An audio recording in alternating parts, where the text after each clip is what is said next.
In a world overrun with the fake, delusional, and disingenuous, he stands as a beacon of truth. He is Abuki Cabal.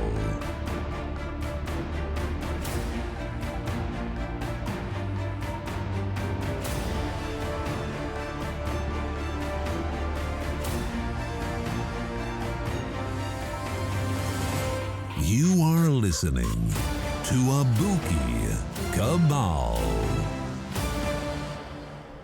Welcome to the Abuki Cabal Show. Hey, what's going on, everybody? Back at it again. If you're new to the channel, please take this time to like, share, and subscribe. If you're not, then share and subscribe. Like also, and welcome aboard. If you want to see more of my content, please hit the notification button so you'll be notified when I put up new content. But today I have a little bit of a treat for you guys. And I think, I've been listening to a lot of Green Gorilla's content, Dr. Tiasan Johnson's content. And today they were talking about, Tommy Curry, talking about how basically the academy, prevents people from talking about, things like feminism and, things like that. So due to intersectionality and all of these things. So, a part of this intersectionality thing that, Kimberly Crenshaw put out, which is, I don't understand how she was even able to, to coin this term with no evidence, no, science behind it, just making something up and using your degree to and an article in order to push this narrative. And then, we start hearing, intersectionality being put in every aspect of conversation with women, from on the street to, to these newscasters, and, even the sports casters are constantly being pushed by this, this agenda of being a victim, and, the victimization that has been endured even before they were born. Most of the time this victimhood doesn't even apply, to these black women, but it's been somehow, merged together as if it's, there's just this one sisterhood battle that's being fought against the patriarchy and black men who had nothing to do with their subjugation, but they still see us as enemies, and tend to advocate for, for folks like, gay folks, trans folks, and act like they're women too. And, you just have, three groups that are basically, stealing any momentum from, any observation of the current state of black boys in this country, and men in general. Black men, our community needs the focus, in order to solve a lot of these problems, which have been studied to death. You had the Monahan Report, the Kerner Commission. You had, even before that, studies by Clark and Fraser, in the 30s, 40s, 50s, so you go and you look at any amount of, historical, coverage of Reconstruction, and it all points to the same situation, that these men need help, they need jobs, they need education, but money is always being siphoned off for other groups, i.e., Title VII, and white women getting the money that was supposed to go to the black community to solve some of the issues with the Black community to ensure that we were able to basically take care of ourselves through working and continuing to be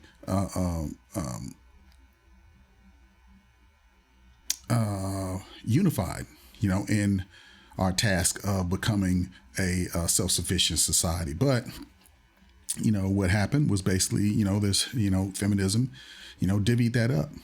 And the academy was basically taken over, by feminists. You have feminist studies. These people didn't even have educations. They just created these feminist departments in the 60s and the 70s, and basically started teaching. So now you're starting to see the effects of over a decade of teaching feminist ideals to these girls, to the point to where the girls no longer want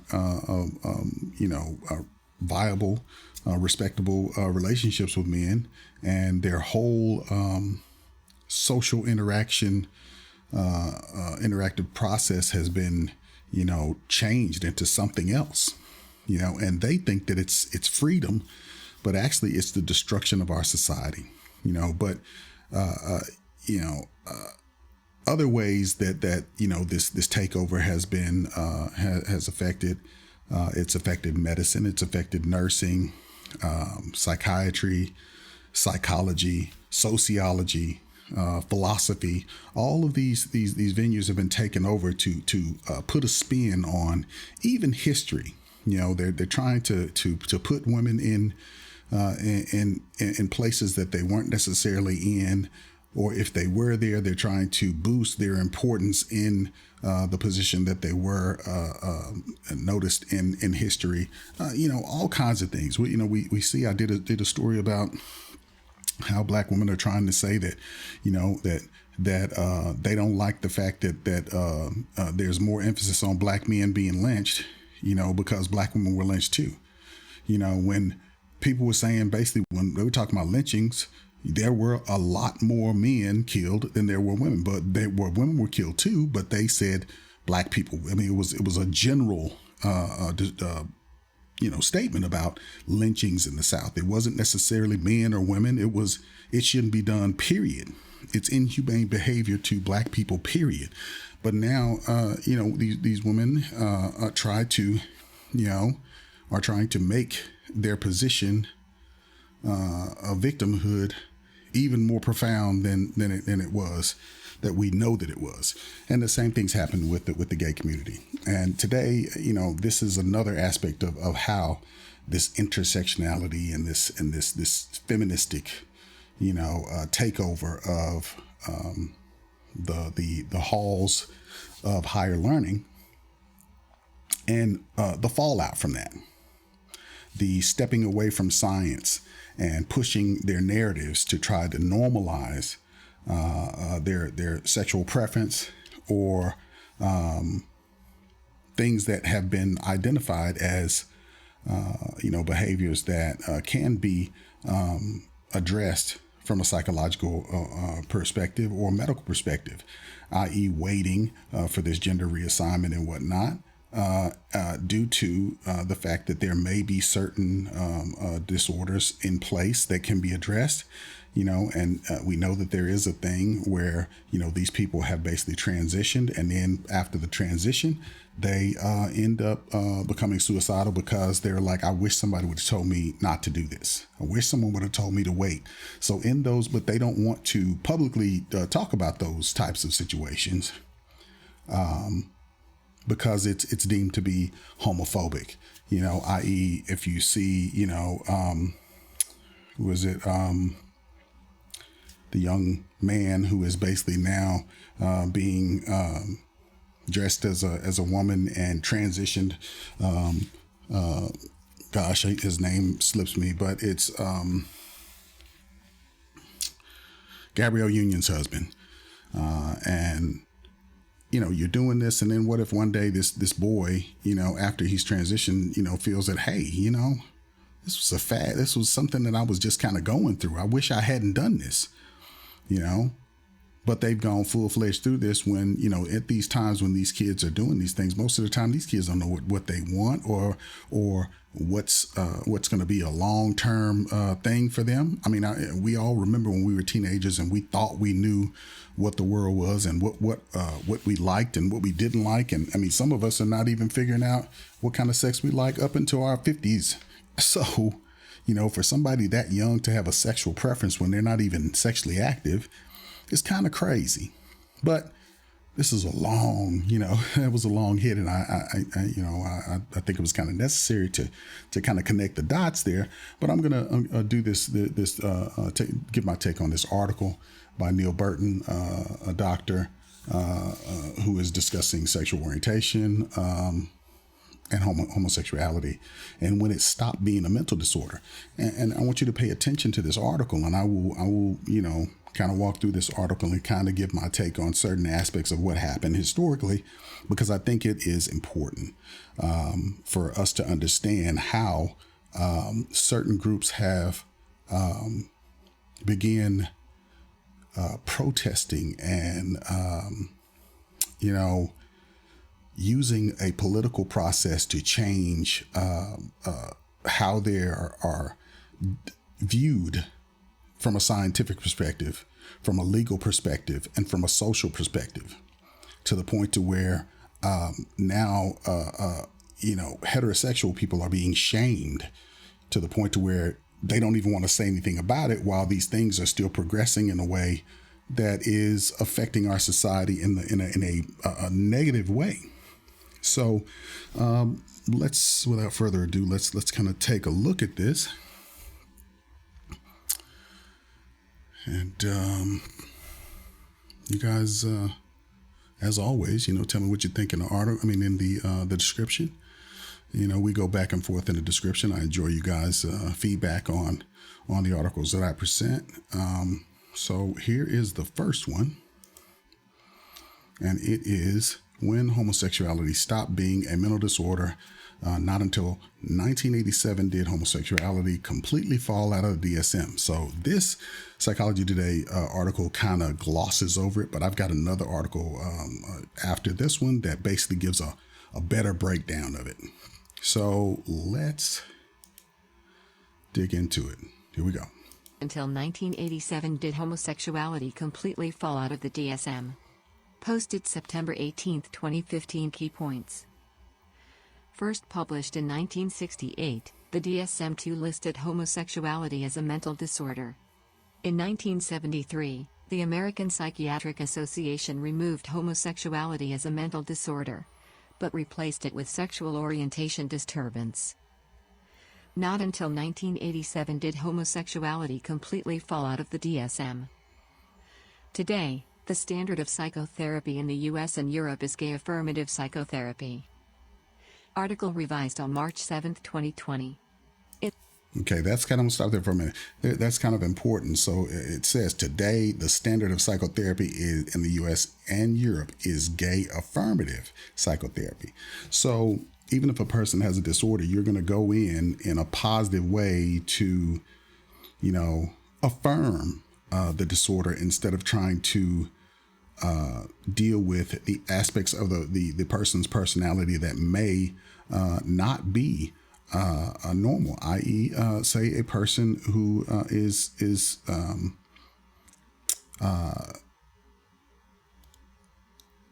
going through the process of saying that they're gay or whatever the case may be, and you see that that's not necessarily the case, that this person has a gender dysphoria, where they think that it's it's better to be a girl. I always wanted to dress like a girl. I always wanted to do this or do that because of whatever reason, but it's not necessarily them being gay. There are situations where there are people who are doing things that may look like they are homosexual, but they're not. There are people out here who say that they've been, robbed, who weren't robbed. There are people who say that they have been, assaulted, who weren't assaulted. People lie for all kinds of reasons. And a lot of times it's for the benefits that they can gain by being in a protected class of people. So we see that somewhat, and we see that instead of people, gay people saying, okay, I'm gay and this is what I want to be, and okay, don't hate me, don't treat me like a second class citizen. I totally agree with all of that, but that doesn't mean that you go out here and turn people, try to turn people into. And I know people say you can't turn a person gay. Well, you can take a young person and put them around that type of behavior, and then they'll tend to gravitate to that behavior. If you're raised by wolves, you see the world as a wolf until you get with people. And then when you get with people, you're still going to be so far gone, you're not going to be able to acclimatize to being a person. So we've seen that in real life. Also, you can, through this, reading with children and all that kind of stuff, these things can influence the way a child thinks. Children mimic the people that they're around. They watch you, the way you talk, the way you do things. These kids are basically learning. They're taking in all of that. And that's what they're supposed to do. Naturally, that's what they're supposed to do. It's instinctive. But we're being dismissive of how how effective this can be in a negative way when you start having people, having kids around this other alternative type of lifestyle, and that being, given as an alternative to heterosexuality. We all know that in order to have kids, you have to have a heterosexual interaction in order to have children. Whereas now the statistics are showing that there are more and more individuals, from the year, I think 2010 up to today, the number of people associated as gay has skyrocketed. And some people say, well, that's because people are coming out and saying, and they're not hiding anymore. Well, that may be the case, but on the other end of it, the case may be that people are now gravitating to that because it is seen as being cool. There are even gay scientists who are saying that I know that these people are not gay, but they don't necessarily want to say that because they don't want to be ostracized by their own group of people. So now we live in a society where you can't even state the obvious from your the facts that you're gathering, the statistics that you're gathering, because it is deemed as being homophobic or anti-female or whatever the case may be. So let's get back into this a little bit. In the 1950s and 1960s, some therapists employed aversion therapy of the kind featured in A Clockwork Orange to cure male homosexuality. This typically involved showing patients pictures of naked men while giving them electric shocks or drugs to make them vomit. And, once they could no longer bear it, showing them pictures of naked women or sending them out on a date with a young nurse. Needless to say, these cruel and degrading methods proved entirely ineffective. First published in 1968, DSM-2, the second edition of the American Classification of Mental Disorders, listed homosexuality as a mental disorder. In this, the DSM followed in a long tradition in medicine and psychiatry, which in the 19th century appropriated homosexuality from the church and, in an elan of enlightenment, promoted it from sin to mental disorder. In 1973, the American Psychiatric Association, APA, asked all members attending its convention to vote on whether they believed homosexuality to be a mental disorder. 5,854 psychiatrists voted to remove homosexuality from the DSM, and 3,810 to retain it. The APA then compromised, removing homosexuality from the DSM but replacing it, in effect, with sexual orientation disturbance for people in conflict with their sexual orientation. Not until 1987 did. Okay, so now you see, that it was switched. but they're making it seem like it was, it was just something that kind of popped up, but there was political pressure placed on the organization to change this diagnosis from being a disorder to being to somewhat making it normal. Okay. So even though the science indicated that some of these people had body dysmorphia, gender dysmorphia, things like that, that they had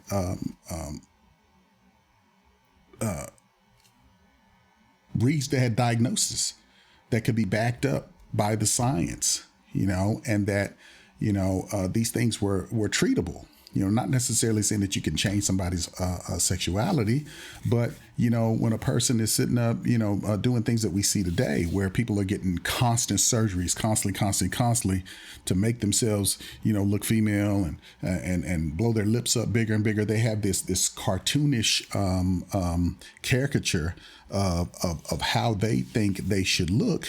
And it's not normal. It is a form of a psychological disorder. And, unfortunately, we have people out here that will, if you have the money, they will continue to do surgeries on you until they kill you. And we see that. We see a woman that has made her face into a cat. We see two twin guys that I think they're both some millionaires or billionaires or something, but they had so much surgery that they don't even look like people anymore. So you have people out here who will just, do unethical treatments based on just money alone. So we all know that, the gay community has an enormous amount of resources. And these resources were basically brought to bear against, the APA. So the pressure was put on them to basically change this diagnosis. There was no scientific reason for them to go in and change it. The treatment can change, but the condition, there was no reason to change this. You can change the way that you approach the condition, the way you treat the condition, or the way that the condition is viewed based on more modern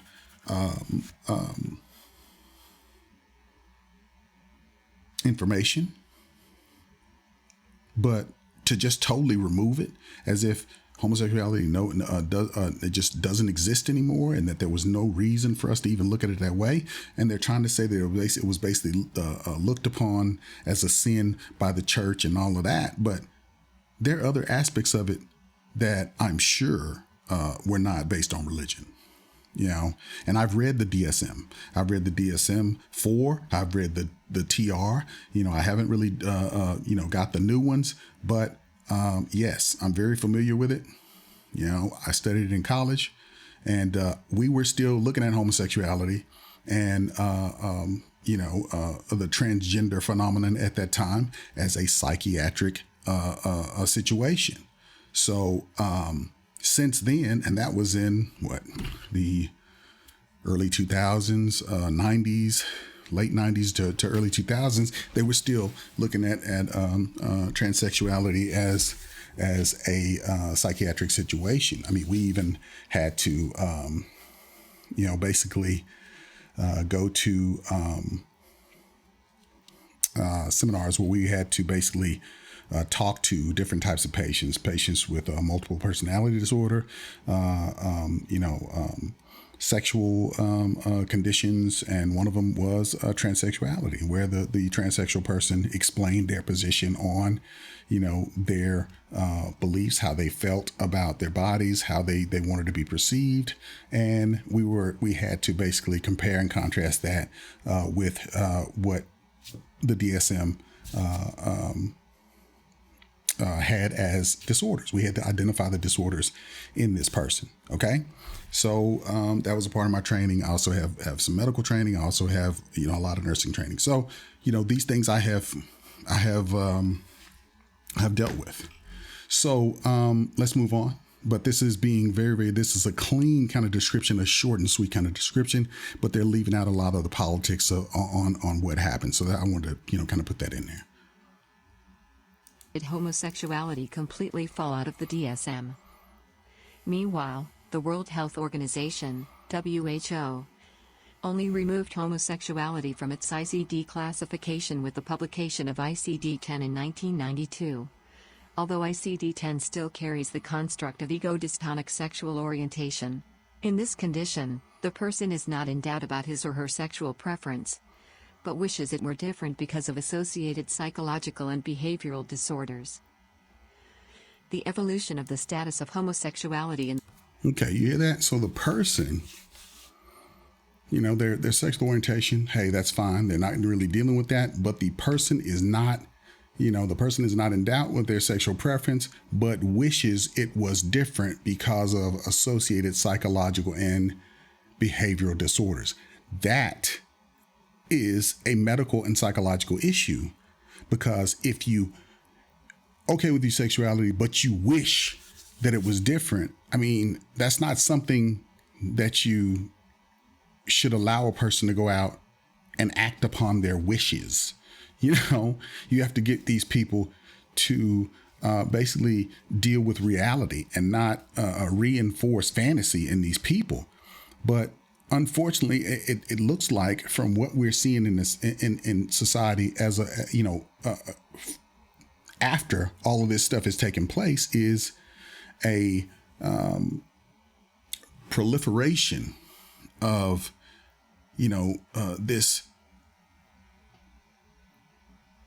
gay culture in every aspect of our lives. It's not, well, just leave us alone and let us do what we do. It's no, you gotta, have some gay over here in your stuff. You gotta have some, you gotta have some gay in my Disney movies. You gotta have some gay in your cartoons. You gotta have some gay in your comic books. You gotta have some type of inclusion and representation of us in every aspect of what you're doing.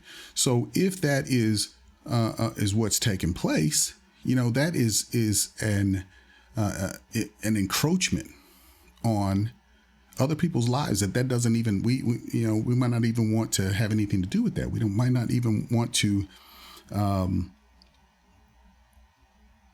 even involve ourselves in that, but we're being forced to consume this content and to see this. It's like someone is putting something in your face to make you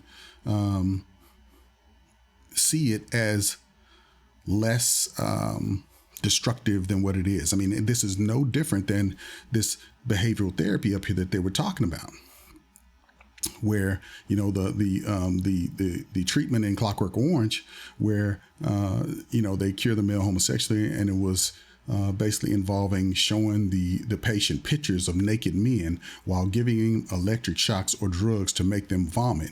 So then every time you would see or possibly engage in some type of sexual behavior, you would automatically start vomiting. It would make you sick. So you couldn't engage in homosexuality because they have essentially done what they do to rats. They put the rat in a maze, and if the rat does a certain thing, they shock it. But if it does the thing that they want them to do, they don't shock it. So that way they train the rat to exhibit certain behaviors and do certain things. So they do that. They start doing that upscale that quite a bit to humans, and was doing the same thing to humans. Well, that is not unlike what they're doing to us. We say that we don't want to see it, but every day they're putting gay in front of you. And if you don't, acknowledge it in a positive way, then you're punished by being called a homophobe and being,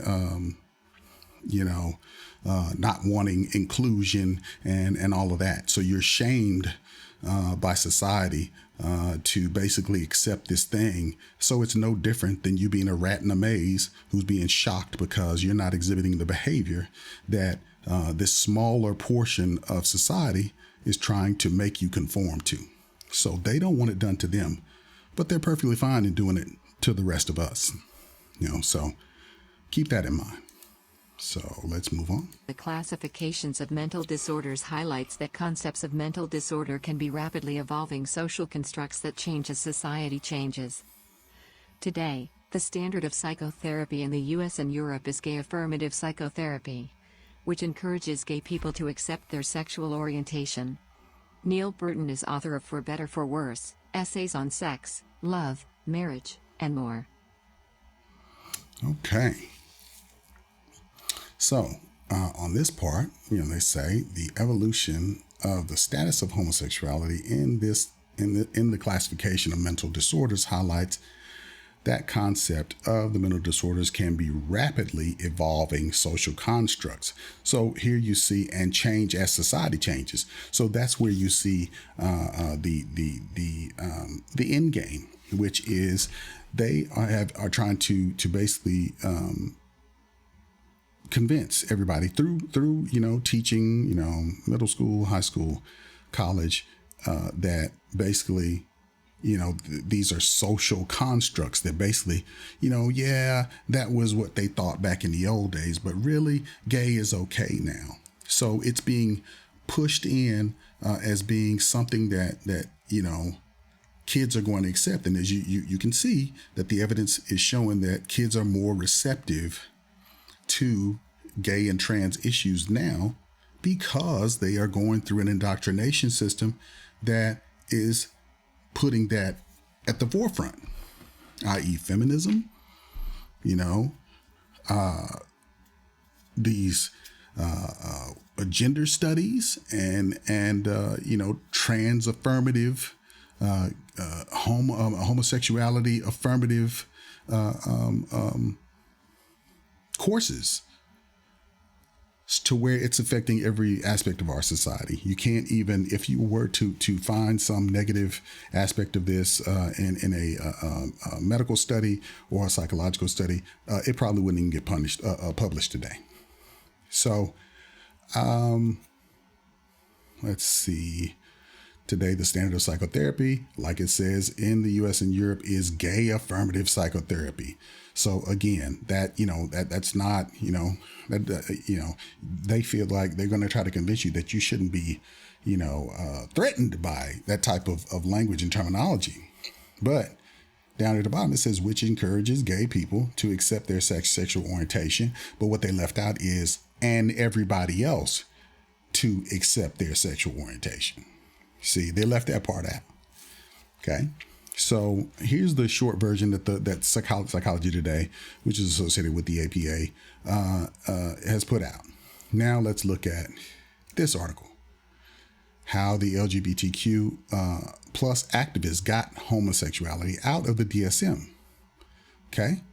So this goes into a lot more depth about the pressure that the organization was put under in order to force a vote as to whether they were to change a diagnosis. And it said in the other article that you still have an ICD-10 designation for it. So if you have an ICD-10 designation for it, those are billing codes for you to bill for conditions, either psychiatrically or medically. Okay, that's why that's there. So that is a condition. It has to be recognized as a condition in order for it to get an ICD-9 or ICD-10 code. So we're no longer in 9s, we're in 10s now. So that's there, So that can't be, just brushed over. That has to be explained as well. But let's move on with this other article, which I think you will get a lot more out of. So let's go. Politics and history. How LGBTQ plus activists got homosexuality out of the DSM. The first DSM, created in 1952, established a hierarchy of sexual deviancies, vaulting heterosexual behavior to an idealized place in American culture. By Ray Levy Uyeda. May 26, 2021.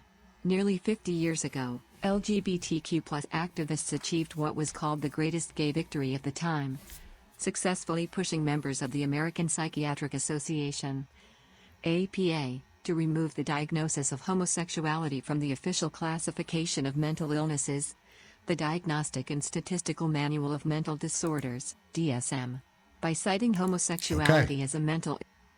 So, you hear that? That is important. Listen to the terminology here.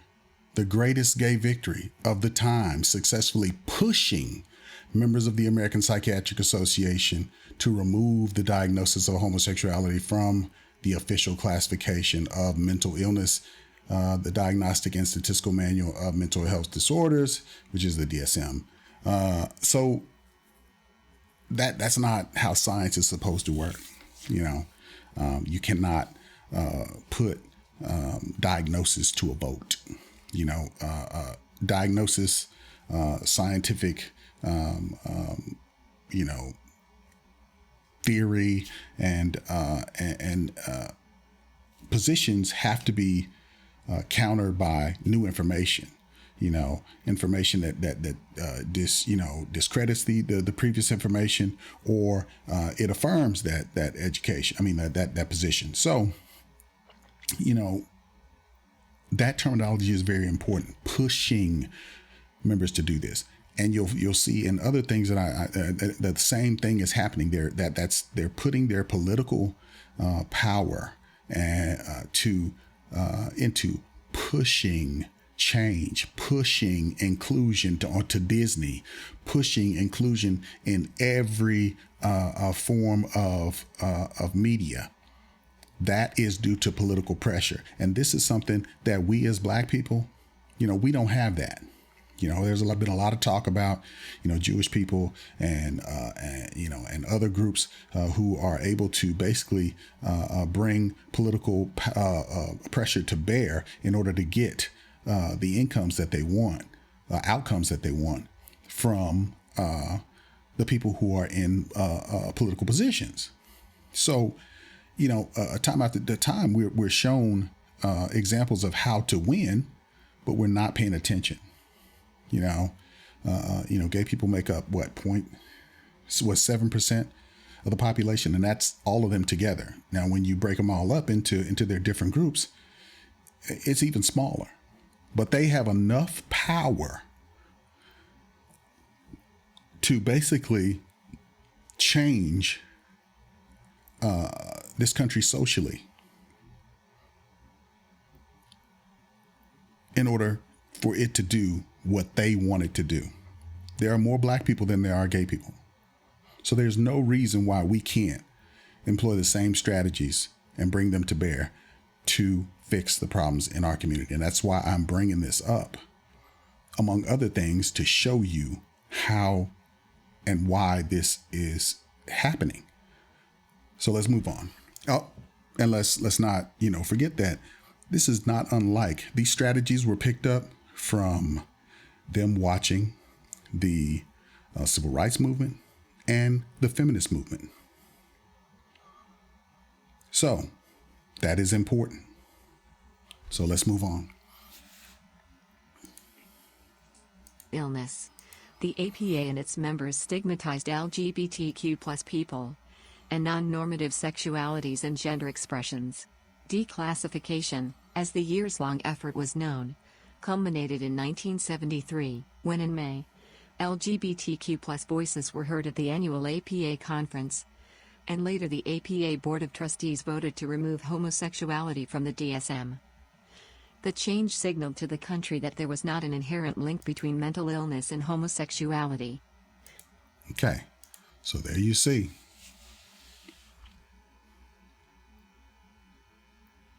That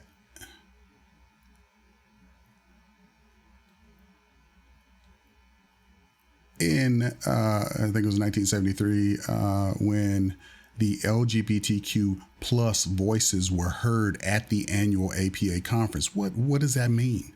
Their voices were heard. So then all of a sudden, later the APA Board of Trustees voted to remove the homosexuality from the DSM.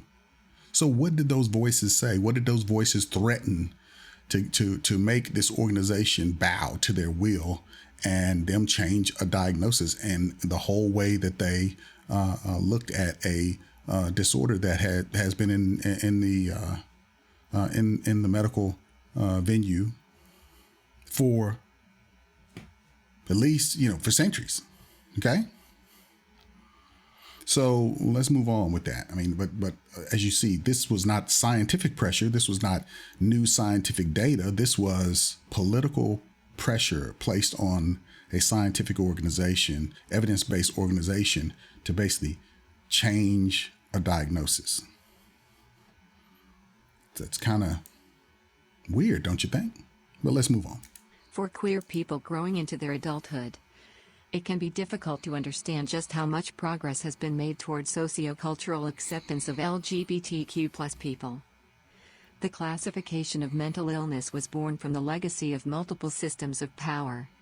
The American legal system criminalized homosexual behavior. Federal and state governments had not yet codified protections for queer and trans people seeking employment and housing. And an insistence on heteronormative gender roles stigmatized anyone who deviated from their role as a woman or a man. Okay, here again. Now you see these important words here. Okay, so you hear this a lot where, when, Title VII was being introduced, that basically the white woman wanted protections on the job and all of that. So you'll see the same thing here. The classification of mental illness was born from a legacy of multiple systems of power, not through science, but from systems of power. Okay, the American legal system criminalized homosexual behavior, which, that could have been changed, as far as them, the legal aspects of it. I'm more concerned with the medical aspects of it and the psychological aspects of it. But I don't think it was ever should have been people, being, terrorized by the police and whatnot for their sexual orientation. Okay, that was okay that was changed. Okay, federal and state governments had not yet codified the protections for queer and trans people seeking employment. So, so you hear the same thing. So women also, under Title VII, we're seeking protections for employment. Also, getting, the perks that they have gotten for housing, and an insistence on heteronormative gender roles stigmatize anyone who deviated from their role as a woman or a man. So here we get into the part where they wanted to be free of the gender roles, and the same thing that feminism teaches, that they don't want gender roles. Everybody sees gender roles as a shackle for some reason, but gender roles are there for a reason. There is a reason, a natural reason for gender roles to be what they are. So through the comfort that modern society has provided to people, now you're seeing more and more people are trying to deviate from what is the norm and go in all these other different directions. Pink, yellow, blueberry hair. I'm LGBTQ, XYZ. I'll do anybody. All of that is just people being so comfortable that they feel like that they don't have to act in certain ways because they don't have to be held accountable by nature. So this is a byproduct of, society basically being too easy, I think, on all of us. Some of us appreciate it in a way that we need to, and other people see it as a way for them to escape reality. Okay, so let's move on. The American Psychiatric Association was founded in 1844 by 13 superintendents of U.S. institutions for people with mental illnesses. The organization ballooned in membership after the end of World War II, likely due to the GI Bill allowing thousands of young, mostly white, men to attend college. Given that the majority of U.S. universities did not admit women into their ranks until the mid-20th century, the APA was largely a male-dominated organization at the time of the declassification effort. The first DSM, created in 1952, established a hierarchy of sexual deviancies, thus centering heterosexuality and vaulting heterosexual behavior to an idealized place in American culture. In making heterosexuality the norm, the APA effectively made homosexuality the other. APA officials were insistent on codifying and differentiating natural or healthy behavior from unnatural, meaning unhealthy behavior.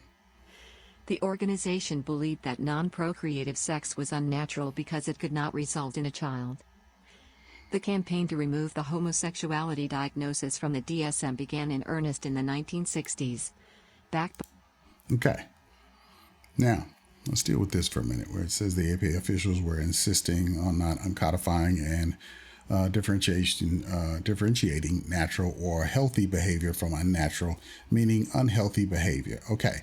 The organization believed that non-procreative sex was unnatural because it could not result in a child. Okay.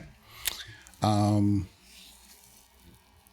don't necessarily disagree with that, but for some reason, we all know that medically that, the sex that they engage in has health risk associated with it. So to say that it is unhealthy is not outside of reality.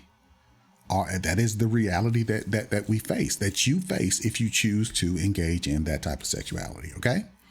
But political pressure was put on these organizations to remove that, or to reword it in a way to where it was more hetero-affirmative, So, I want y'all to, think about that, things being changed, not because that's, what it is, or what it new science has proved, that has said that this is how we should look at it. It's not that. It's being changed due to social pressure, and that's not good. Science, the science is not there. So here we see more and more people are moving away from science because they don't want to be held to any kind of standard in any aspect of their lives.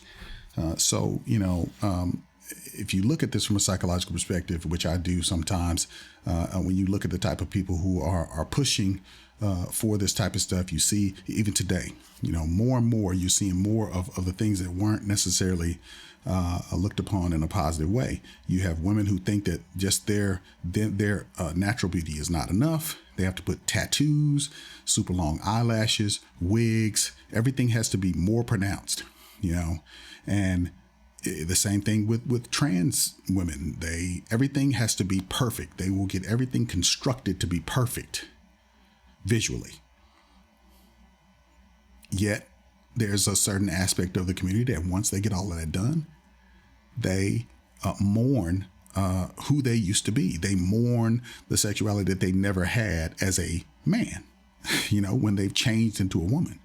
That's why a lot of them don't remove their sexual organs, because they still like the sex associated with having a male member. Okay.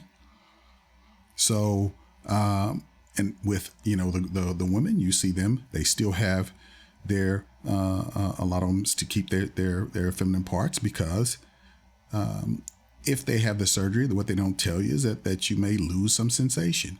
The way that you used to have orgasms, or whatever the case may be, it may change because surgery is just not perfect, So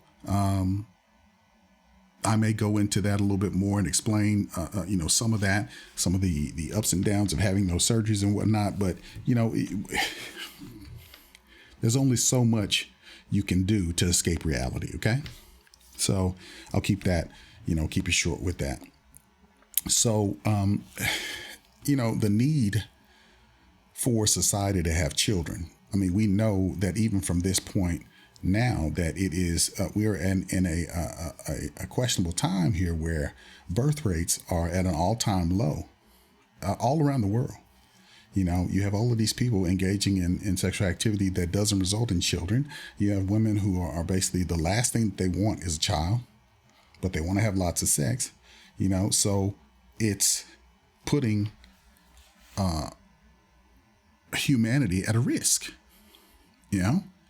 but they don't, people are doing what they're doing due to selfish reasons, so how do we solve these problems? Because these are really problems, because we're not going to have, if you don't have children, who's going to take care of you when you get old? Who is going to, how is society going to be a perpetual engine if there are no more kids being born at the rate that they need to be born to basically keep society going? but that's not being discussed on the level on our level. But I can guarantee you that it's being discussed in analyst positions and places where people are thinking about the defense of this nation, thinking about the economy. Everything is based on, workers and our ability to provide defense for this nation. So let's move on. By a growing civil rights, women's rights, and gay rights movement across the country. Dubbed the homophile movement, gay and lesbian rights organizations in major cities like New York City, San Francisco, and Philadelphia started to pressure elected officials and launch public campaigns for LGBTQ+ visibility and rights. Gay liberation efforts were occurring on a number of fronts, and the APA declassification effort was one part of the movement for equality and acceptance. Carla J., a lesbian activist, said that protesters shouted to the APA members, "Off of the couches and into the streets." Activists ramped up their efforts after years of campaigning from the outside. They decided to go straight to the APA conferences where practitioners attended panels and discussions of psychiatry and psychology, and could press to declassify homosexuality. Activists attended conferences with the intention of going straight to the source. Carla J., a lesbian activist who participated in disrupting a panel discussion on sex problems that advocated shock treatment to cure homosexuality, said that protesters shouted to the APA members, "Off of the couches and into the streets." Okay, there you have it again. Where you have people, these people weren't even psychologists or psychiatrists themselves. They weren't even members of the APA. They just stormed the APA conferences and basically badgered these physicians and psychologists to basically change what they were doing, And so it wasn't based on any science or anything like that. It was just that, hey, you're not gonna continue doing this, and you better change, So it amazes me that they even allowed this to take place, and even kowtowed to these protesters and did what they wanted. I mean, that's crazy. Imagine if all the men went on to this organization and said, basically said that feminism was basically misandry and did all that. You know what? They would call us a hate group. But it seems like if you're homosexual or you're a feminist and you go and you try to prevent people from going to, speaking about your whatever position that you affirm, that it works for them. Doesn't work for black people. Doesn't work for anybody else but feminism and homosexuality right now. Those are the big things. The black people are like the has-been, protected class. These people now are the new protected class, and they're basically forcing people to bend to their will based on feelings, not facts. So let's move on. Yet activists were working against a number of hurdles. One being the fact that APA members could weaponize the moniker of mentally ill against queer and trans people, disqualifying them from talking about their own experiences with authority. Generally, their calls went unheard. Conference attendees in San Francisco summarily dismissed protesters as maniacal and schizophrenic. The scholar Abram J. Lewis writes in the Journal of the History of Sexuality. One scandalized audience member quoted by the Washington Post assessed an anonymous feminist protester, somewhat less clinically, as a paranoid fool and a stupid bitch. In order to push for the APA declassification, activists had to appeal to the sensibilities of the organization's members. Thus, in addition to pressuring the APA from the outside by taking direct action to disrupt its proceedings, activists knew that APA members would need to be persuaded by one of their own. In 1972, at the first conference that actually featured a panel discussion on homosexuality led by LGBTQ+ people, a gay practitioner, John Fryer, testified on behalf of the declassification campaign. Given the risk involved with openly identifying as a gay psychiatrist, Fryer presented himself as Dr. Henry Anonymous and disguised his identity by wearing a mask and using a microphone with a voice distorter. Pull your courage up by your bootstraps and discover ways in which you as homosexual. Okay, so here we have a situation where I think this is also happening in the academy, where you have people who have agendas, secret agendas. See, because these people, people, they didn't even know this guy was a gay practitioner. He didn't even want any people to know who he was as being a gay practitioner. So he basically went out and hid his, his identity and whatnot. But what was he doing when he's out practicing and he doesn't know what's going on? Or what if he was up there and he was in, his regular self and he was voting on something? He wouldn't be voting on the science or what's going on with his patients. He would be voting with his sensibilities, as they say. They appeal to the sensibilities of the organization's members, okay? Not the facts about, the medical condition or the psychological condition or psychiatric condition, but the sensibilities, okay? And then you have these people with these secret agendas who are basically undermining, the whole organization by trying to circumvent how things are being done because they're gay, So their sexual orientation is paramount and supersedes anything else. Professionalism, order, the way in which people are supposed to practice. All those things are put to the side. The ethics are questionable at best, and they basically push an agenda instead of basically working the science. So we're seeing that again in psychology, medicine, nursing, sociology, philosophy, psychiatry. So all of these disciplines are now are polluted with people who are trying to basically push an agenda. Also entertainment, acting, So all of those things are there's an agenda and it's all of these different venues are basically shaping society. There is social engineering taking place right before your eyes. And it's not based off of science. It's based off of basically propaganda and trying to appeal to the sensibilities of people, So that is important. And this is a fascinating article. It's a totally different perspective than the one that Psychology Today put out, right? So you see that it's more, the description was more homosexual friendly or, LGBTQ friendly.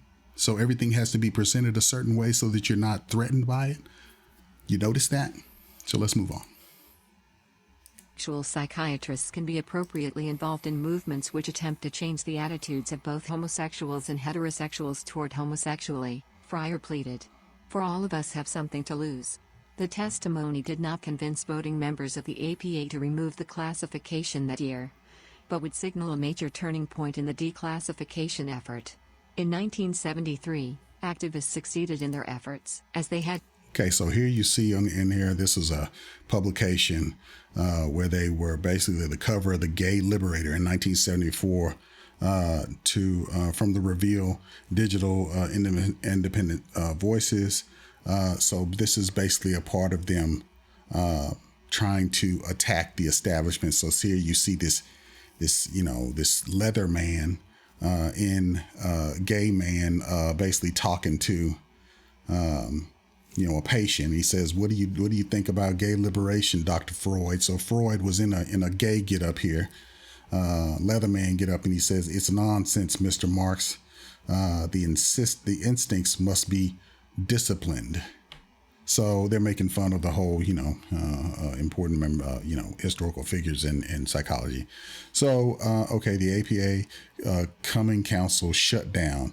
Come out. So this is them trying to basically organize for people to go and disrupt the APA's proceedings, which apparently scared the living hell out of them, and they wanted them off their backs, So here we go. Not unlike, when, you say the wrong thing, like what, Kyrie did and other folks. If you say the wrong thing, then you see these people will come for you. These secret people, they come for you to basically shut you down and try to silence you. So now you see yet another example of the tactics that are used against people to basically shut them down so that they won't say anything about the subjugation and the abuse that they have to endure by these organizations of people, trying to push their agenda on the majority. Small organizations, small groups of people trying to push their agendas on the majority of society. So here we go. In years past, gay activists disrupted panels and gave speeches. One of the more famous speeches offered at the May 1973 APA conference in Honolulu was by a gay activist named Ronald Gold, who told the APA members, "Stop it, you're making me sick." The resounding line was somewhat of a double entendre. The APA was literally saying that Gold, as a gay man, was ill, implying that the medical professionals were creating sickness where there was none. And, in stigmatizing Gold's personhood, the APA was helping to further the social conditions that alienated and ostracized queer people, like him. Ultimately, activists were successful in part by... Okay, now you see this, and we hear this today. You guys are basically, socially, you guys alienate us and you ostracize us. They say that. But basically today, no one really even pays attention to gay people. But that's not good for them. They're just like women. Women do not like to be ignored. They do not like to be unobserved. And it's the same thing for gay people. That's why they go out and they put all of these, peacock feathers and all that, and dress in sexually explicit ways, whether they look like a man or not. You see this amalgamation of male and female physical traits, that they go out, and when people look at them, it's like, why are you looking at me? But as a normal individual, and you see all of that, it is out of the ordinary. So you're going to look at it. So you're bringing attention to yourself, and that's not unlike what's happening here. They say that, hey, we just want to be like everybody else in their their discourse with the APA, but we see now where that led. They didn't want to quietly be accepted in society. They want to take over society, and that's what's going on right now. That's why you see,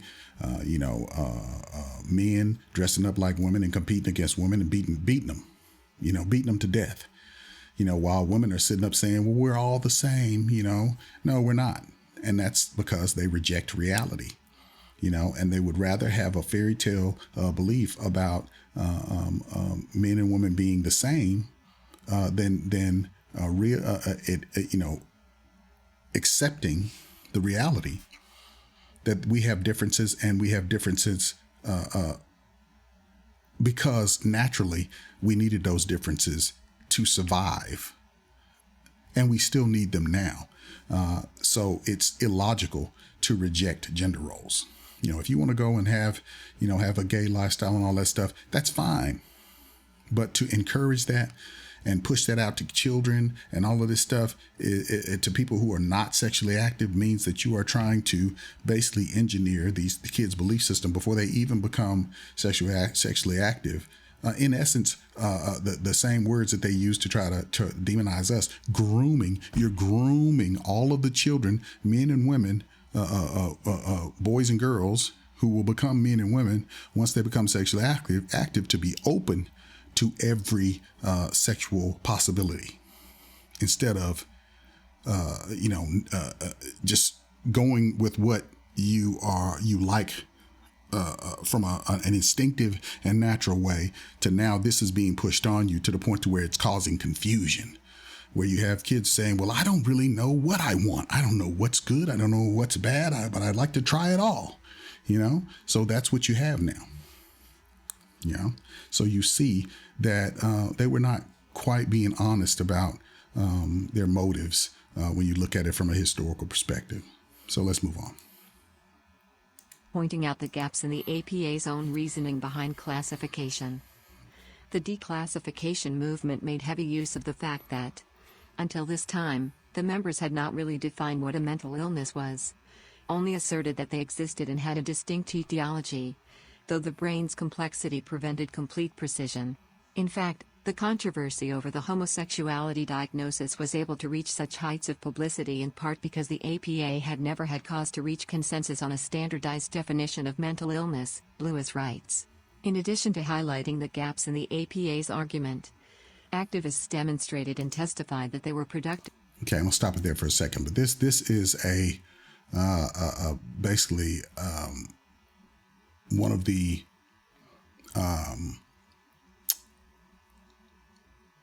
electrical generators that they basically will hook people up to try to get them to stop being gay, transvestites, or using marijuana, things like that. Let's see. Heterosexual acts, young actors, actual heterosexual acts, many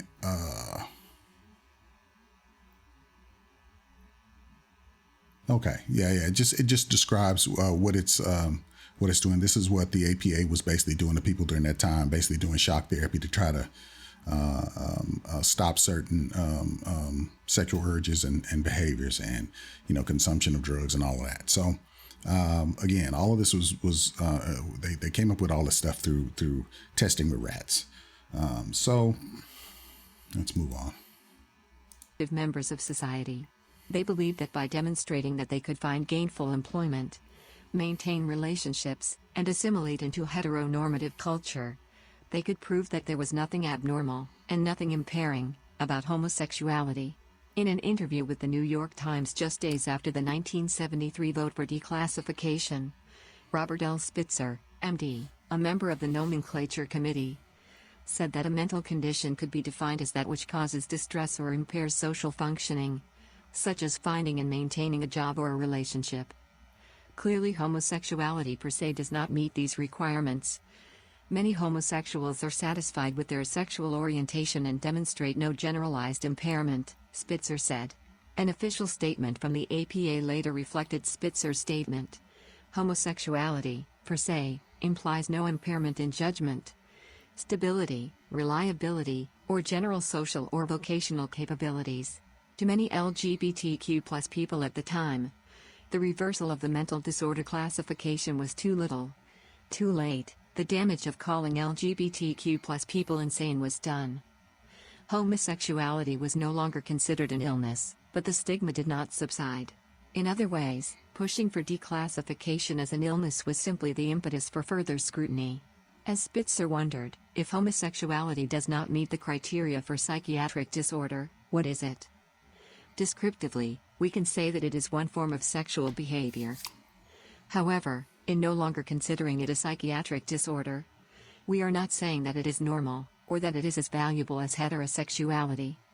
Lewis noted that, although the campaign was ultimately successful in its efforts, there were unintended consequences. In pushing for the definition of mental illness, activists distanced themselves from other individuals who suffered mental illnesses, further stigmatizing non-neurotypical behavior and characteristics. Moreover, the APA actually responded to pressure to define mental illness by creating more potential diagnoses. As Lewis writes, ironically, the declassification campaign eventually helped expand and enshrine the authority of the very text that gay reformers initially sought to critique. Declassification corresponded with a major step away from social and environmental understandings of mental pathology, Lewis writes, which elided the very real impact that the APA contributed to the social stigmatization of mental illness, and of LGBTQ+ people. Okay. So that's an interesting article. Here's another piece from that time, a bit of the propaganda during that time, talking about Thorazine and people being medicated and all kinds of therapies to basically treat gay people. But as you can see here down in this bottom part where it said that basically due to the efforts of the gay folks and the pressure on the APA, that it basically did a disservice to other people who had psychiatric disorders that the gay people basically just, they separated themselves for. And let's see where it was saying this.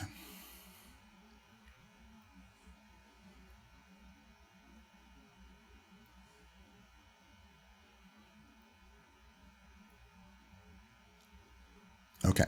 It says, in pushing for the definition of mental illness, activists distancing themselves from other individuals who suffered mental illnesses further stigmatize non-neurotypical behavior and characteristics.